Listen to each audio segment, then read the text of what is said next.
প্রত্যেক পিতামাতা দোষগুণ বৈশিষ্ট্য তার সন্তানাদির উপর প্রকাশ পায়, তার একটা উদাহরণ শুনে যাবেন।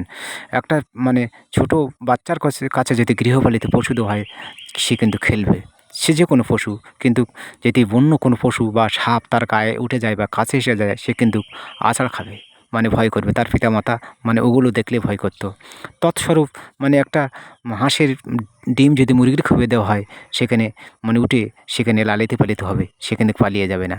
কিন্তু একটা যদি মানে পাখির ডিম দেওয়া হয়, সেখানে সে লালিত পালিত হবে না, সে চোখ ফুটে গেলে, স্বাবলম্ব হয়ে গেলে সেখান থেকে উড়ে যাবে। এই ভিডিওটাও করা বা বলার উদ্দেশ্য এই যে তোমার সন্তানাদি বা তোমার ভাই ব্রাদার, তারা আত্মীয়বর্গ, তারা কোন পরিবেশে লালিত পালিত হচ্ছে, সেটাই তোমার দেখা দরকার। সে যে পরিবেশে লালিত পালিত হবে, তার সমস্ত আচার আচরণ বৈশিষ্ট্য আস্তে আস্তে তার মধ্যে মানে বিকাশ ঘটবে। তাই মানে এই ভিডিওটা করার উদ্দেশ্য, বলার উদ্দেশ্য, সবাইকে তুমি আয়ত্তের মধ্যে রাখার চেষ্টা করবে।